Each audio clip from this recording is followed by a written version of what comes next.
Hello YouTube, my name is Flightsimguy, and for the past couple of weeks I've been playing with PMDG's 747-8. So rather than cut a video for each flight, I went ahead and did a bunch of flights, and I'm stitching together the takeoff and landings from most of those activities.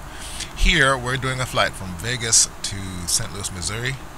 I think it's St. Louis. That's the hub for UPS's operations, and I did the UPS livery, the 747-8F model, which is a freighter version. Did that flight with that particular aircraft, primarily because it's the only aircraft, the only 747 that's still in production. UPS, I think, put in an order for like 24, maybe a year or two ago, and that's keeping the 747 production line open. So went ahead and did that flight in the evening, so that we're going to do a nice night landing. But while we do the takeoff roll and transition to the approach and land, let me just take a moment to talk about what I've learned with regards to this particular add-on. So, barriers to entry. This thing is expensive. It's $70, and you already have to have the 747-4 747-400 add-on for this to work, and that one costs $130-something for prepared. So to fly the 747-8 starting from nothing is going to cost you about $200. Ouch. Having said that, everything else is pretty sweet. You actually get better frames with this add-on compared to the -400, and the textures, believe it or not, actually look a lot better. So now, having said that, having to pay so much money, what else do you get? It has an electronic flight bag, which is integrated with the online Navigraph service.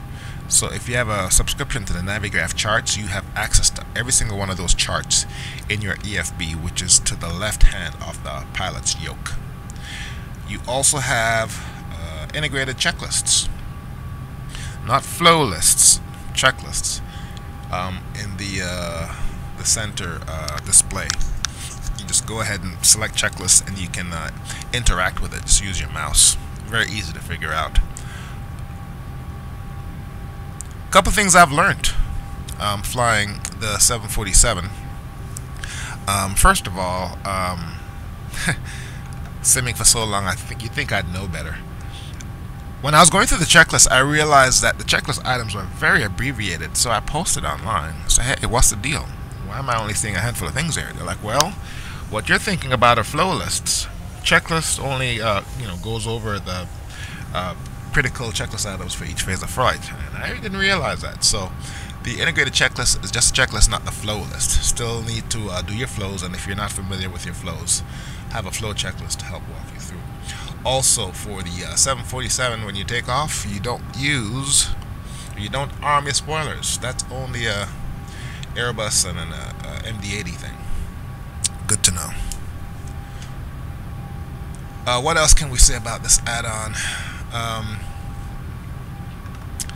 It actually, in my opinion, from a flight model perspective, which is hard for me to actually talk about since I'm not a real pilot, but you can actually sense the difference in the flight model because the -8 has a fly-by-wire for the ailerons, and this plane is actually a lot easier to fly than the -400.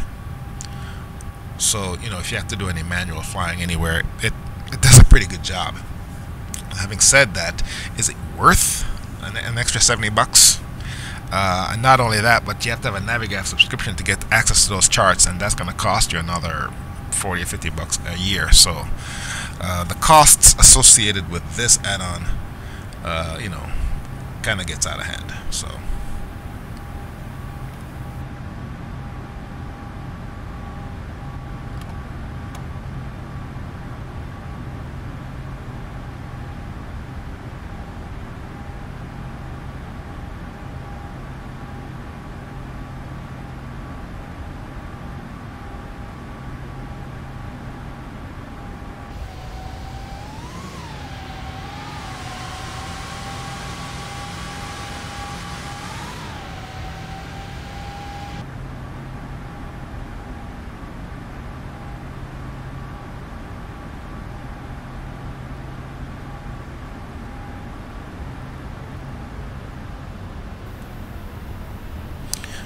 We're doing our approach to final, going into St. Louis, and I'm telling you, man, the nighttime textures in this thing actually looks pretty good. Oh, by the way, I forgot to tell you guys.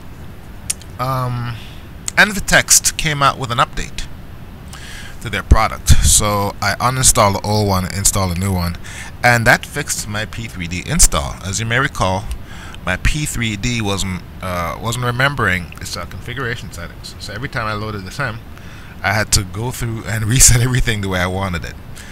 Now, I only put up with that because the text application made my simulator more efficient. I'm able to fly in denser areas with sceneries and get better frames. That's the only reason I put up with it.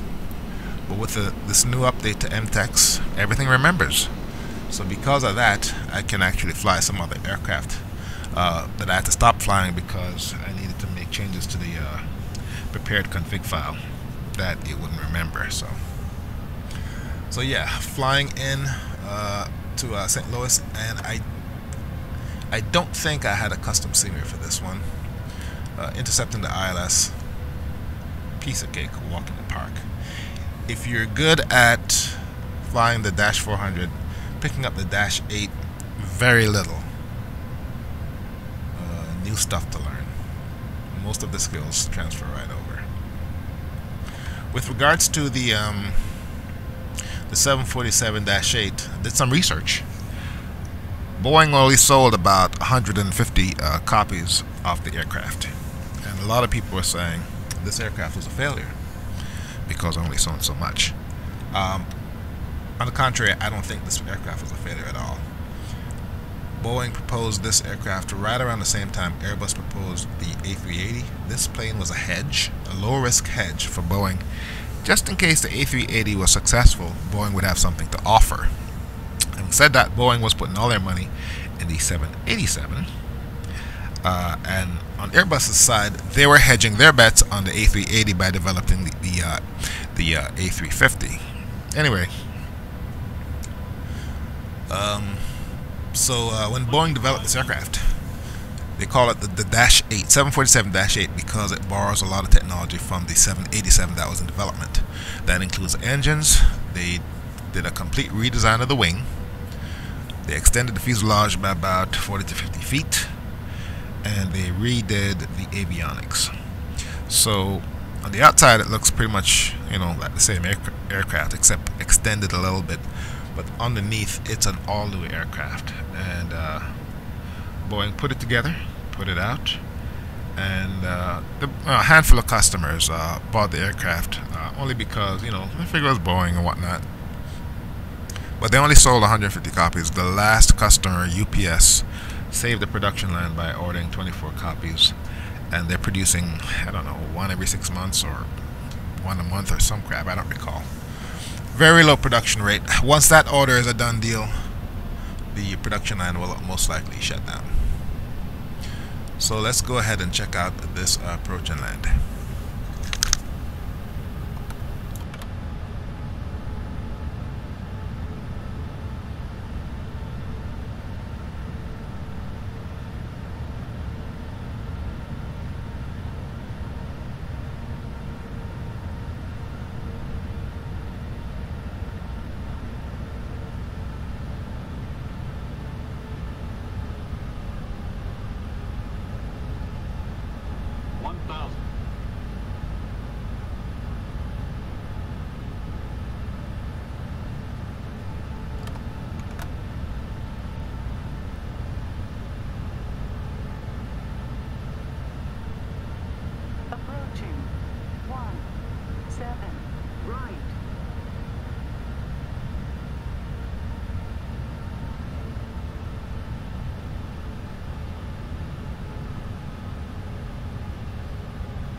Alright, so now we are in Kingston, Jamaica. Actually, no, we're in Montego Bay, and I'm doing a quick VFR flight off the 747-8 from Mobay to Kingston.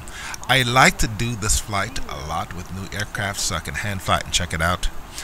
It's a very simple flight, takes about maybe 20 to 30 minutes. You can do it without your instruments, just looking out the window, because the geography of Jamaica is so familiar to me. In the case of Mobay, you take off and then you fly southeast a little bit until you hit the coast. Then you go east and follow the coastline until you see Norman Manley International. Now, in this takeoff roll, I got off the runway pretty quickly. Why? I didn't derate my engines. Why didn't I do that? Well, for the 747-400, you can use a TopCat tool. It has a 747-400 support, but that application hasn't been updated in years.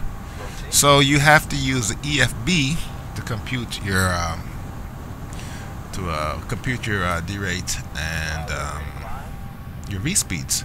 Well, as of this recording, that capability was not yet released.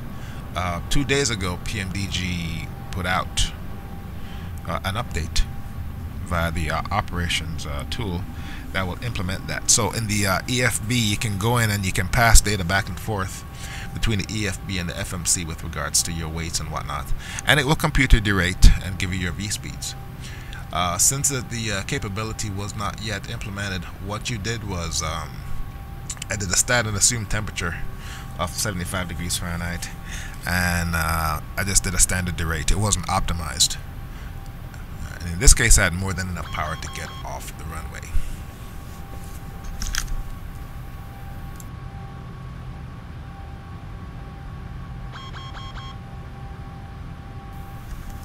What else can you do with EFB? There's a bunch of built-in calculations that you can use, and just calculate stuff. And like I said, you can access charts, and I want to say that's it.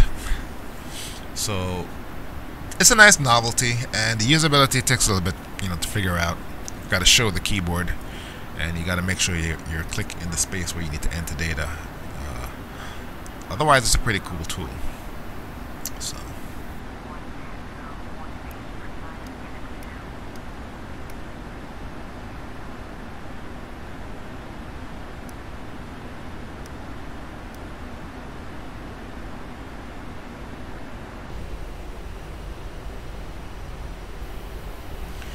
one of the reasons I love doing this flight from Mobay to Kingston, or vice versa, is you get to fly over the center of the island, and the scenery, the stock scenery of Jamaica, is pretty cool. You also get the good active sky cloud effects, and in this case it was absolutely spot on. I had to do a complete manual landing at Norman Manley International because ILS implementation in this add-on scenery, and I think it's Flight Tampa, I think the ILS doesn't work properly. It doesn't line you up with the runway. That's the first problem. Second problem, for some reason the runway lights at Norman Manley International isn't on. They don't work, and the PAPI lights don't work. So if you come in too late at night, you're not going to see the land, and I keep forgetting that. And if you try using the ILS, it's going to take you into the harbor. So I guess you could always use the VOR for a non-precision approach, but it was still bright enough so I could actually see and do a visual landing, which is exactly what I did. And I want to say this was the first time I actually hand flew this aircraft going in for the landing. Someone needs to do a better scenery package for Norman Manley International. There's another one that's out there, but I don't think it's any better.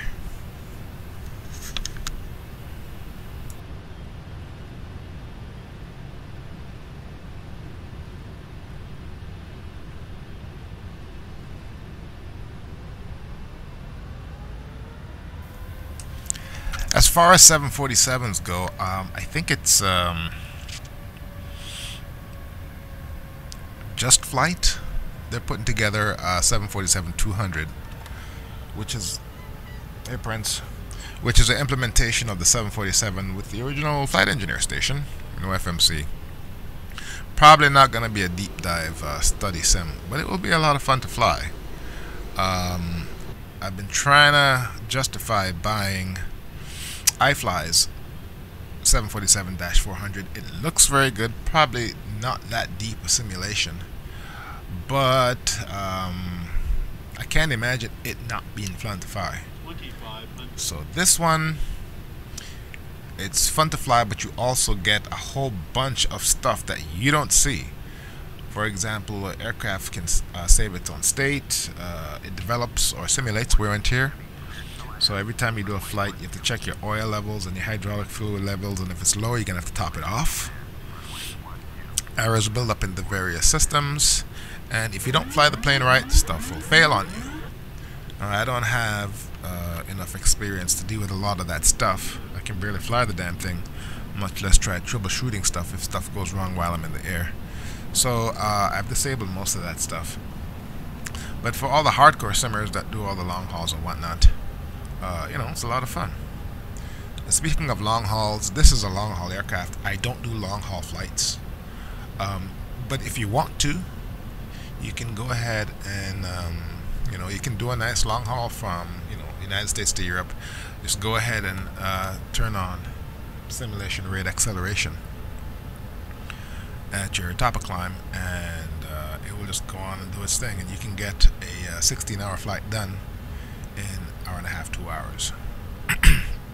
I'm not sure if it actually simulates the wear and tear in the engine if you do it that way, so you know, something to think about. I'm coming in for the runway. You have to look carefully to see it.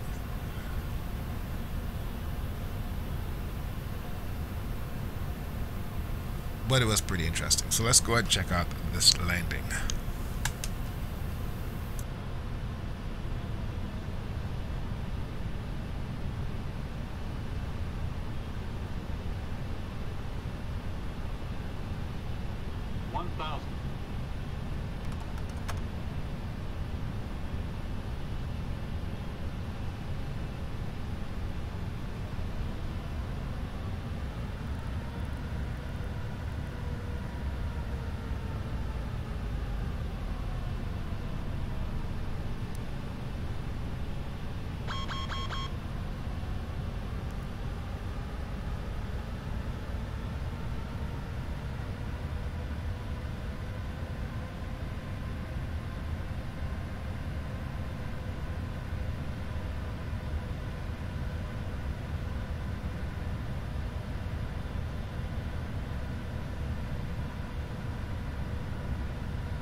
Approaching.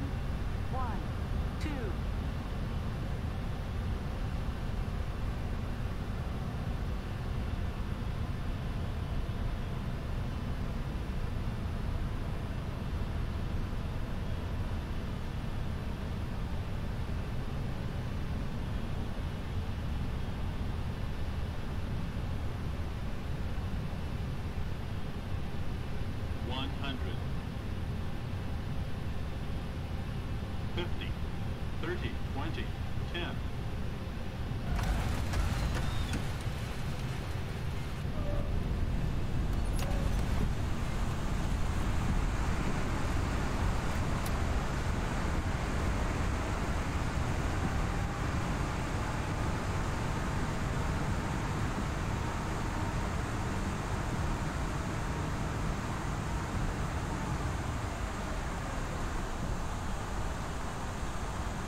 Alright, so nice touchdown to Normal Manley International Airport. So also Normal Manley International Airport, that's MKJP. The P stands for Palisados. It used to be called Palisados Airport before it was renamed to Normal Manley International. Now if you're flying the 747, there is one flight that you have to do. And this is a must. You have to fly and land at Princess Juliana International Airport in St. Martin. I mean, you just have to do it. Damn barking dog. Let me close the door. Yeah, you just have to do that flight and catch the replays, put a camera by the runway, by the beach, and do that to fly over. So obviously, that's what I'm doing with this flight. In this case, I mean, I could have just taken off from a nearby airport and do the flyover. But here, I'm departing from Miami, then flew over to Princess Juliana to do that flyover the runway. Now I'm going to spoil it for you. Just remember that runway 10 at TNCM doesn't have an ILS. So you got to get your VOR radio lined up from way out to do a non-precision approach. By the way, I'm catching this shot here using chase plane. I went ahead and put the camera at the runway, and since I was taxiing slow, this wasn't a replay. I just went ahead and put the view at the outside camera. So yeah, the approach to TNCM, got to use VOR radio 100 for runway 10. And as you may recall, this aircraft does not have a nav radio that you can manually tune. You can tune the nav radio, but you have to do it through FMC, and there is no course needle. There is a way you can fly using the automatic system, but I'm just too lazy to figure it out. So that should give you a hint as to how my approach and land at Princess Juliana went. So here we're doing the takeoff roll, and for this one, I went ahead and tinkered with my thrust derate, and I was pushing the envelope here. So let's go ahead and check out the takeoff.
I want to say the NVText update did something to my scenery textures. A couple of times coming into land, I didn't have any ground textures until the airport showed up. I could have airport textures, but you know, the ground textures on the outside just, you know, was just canvas. There was nothing there. And in this case, as I was doing my climb, looking outside at the city of Miami, I could see the buildings and everything, but the textures, something was wrong. So I went ahead and screwed with Ntex, and I'm not sure if it actually fixed everything. So, you know, if it's not one thing, it's another. So. But anyway, a simulator remembers again, so I'm not complaining. I'm more about what's in the cockpit.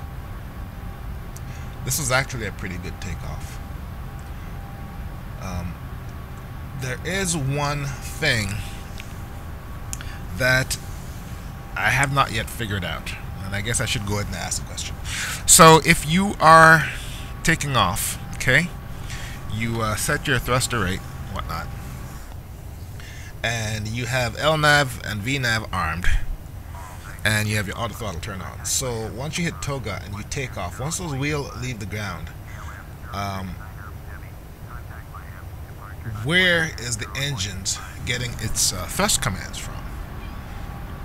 Leave me alone, Prince. Because, you know, it takes a while before you're in a position where you can activate the flight level change or use the auto throttle settings. And I'm always coming too close to stalling on my climb out. So what I did this time was I went ahead and used VNAV and LNAV and made sure that the speeds in the FMC was enough to keep me in the air. And then once I got over 10,000 feet, I went ahead and enabled flight level change and set my speeds manually. So I'm not sure what the general rule is. I need to look into that some more. But yeah, this was a good climb out, and you know, I went ahead and flew this one with the AI ATC, which I finally remembered why I don't like using it. It gave me zigzag vectors. I did a flight before that should have taken an hour, and it took 2, and I almost ran out of gas. Primarily because it kept having me turn left and right for some reason or another. I have no idea. And here's what I was talking about with those textures. As you can see, the buildings and stuff are there from the Miami scenery, but the textures in between, that doesn't look right. So.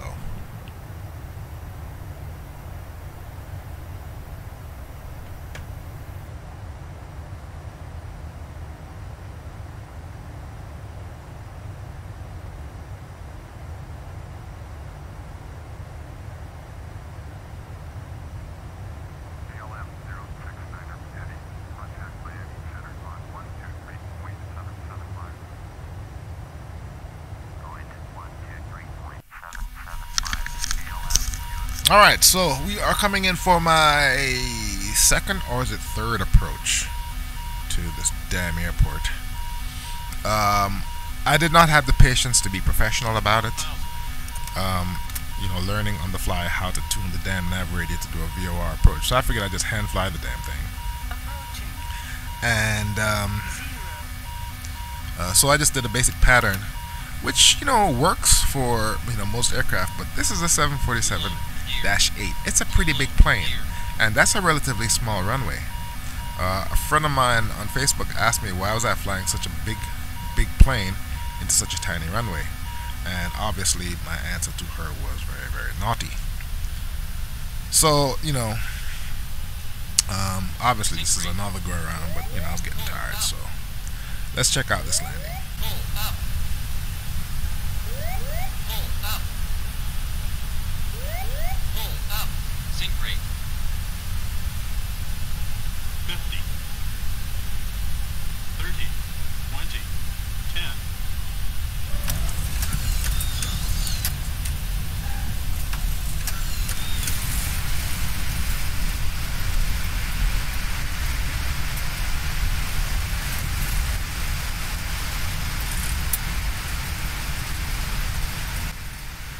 So I got my landing into Princess Juliana. Obviously what I did next was to put a camera at the runway by the beach and captured as many replays as I could. So what I had to do was I had to use Chase Plane's built-in replay, which is in alpha, it's not in beta, so it still has a lot of work, and I was able to get some decent replays. The only thing to note is the Chase Plane panning, whenever you go to various camera settings, it stutters an awful lot, and you have to cycle chase plane, that is, shut it down, open it again for it to start panning smoothly again. And when I was done with my replays and I put myself back to where the aircraft was, it wouldn't work. I was revving the engines and I couldn't move, and I didn't blow the tires because after I landed I was able to taxi off the runway. So or maybe I did blow the tires on the replay, I don't know. The point is, it's still buggy, and for a finicky deep study sim like the 747-8, once you get back into your aircraft after you're done with the replays, you never know what you're gonna get. So but the chase plane replay is definitely better than the stock P3D replay, so that's good to know. And that's it. This PMDG 747-8, definitely a winner. If price is not an option, go ahead and get it. Otherwise, it's going to be kind of expensive. So that's all I have for now. My name is Flightsimguy. Thank you very much for watching. I'll see you next time.